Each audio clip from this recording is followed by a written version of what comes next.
कामगार महामंडळाच्या माध्यमातून आणि महाराष्ट्र जनरल मजदूर संघटनेच्या प्रयत्नाने आज आपण ह्या ठिकाणी कामगारांना गृहोपयोगी वस्तू भांड्याचे वाटप करत आहोत। त्याचबरोबर कामगारांच्या आरोग्याची सुद्धा तपासणी ह्या ठिकाणी करून घेत आहे। आपल्या संघटनेच्या माध्यमातून दरवर्षी कामगारांच्या मुलांना शिष्यवृत्ती मिळते, कामगारांच्या मुलीच्या विवाहासाठी लाभ मिळतो, कामगारांच्या महिलेच्या डिलिव्हरी सुद्धा संघटना प्रयत्न करते।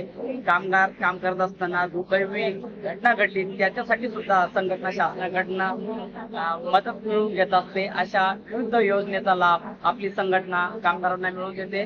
आपल्या संघटनेच्या माध्यमातून आतापर्यंत 4000 पेक्षा जास्त कामगारांना शिफ्टिंग, 2000 पेक्षा जास्त कामगारांना गृहोपयोगी वस्तू आणि 2000 पेक्षा जास्त कामगारांच्या मुलांना शिष्यवृत्ती मिळवून दिली, शेकडो मुलींना विवाहाचे लाभ मिळवून दिले, शेकडो महिलांना डिलिव्हरीचे लाभ आपल्या संस्थेच्या प्रयत्नातून मिळवून दिलेले आहे। माझं नाव गणेश बाबूराव साबळे आणि आमच्या संघटनेच्या माध्यमातून मुख्यमंत्री साहेबांच्या हस्ते मला 6000 रुपयाचे चेक शिष्यवृत्ती मिळाली होती, म्हणजे मुलासाठी इंजिनिअरिंगसाठी।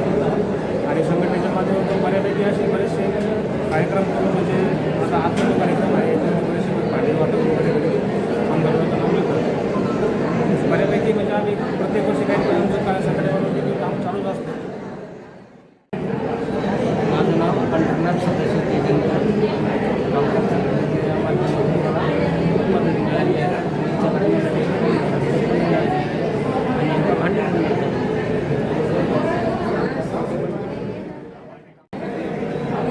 अधिकारी काम करते आणि मला शासनाकडून मदत भेटते। मला भांडे पण भेटलेले, मला परत आले, त्यांची खूप आभारी आहे।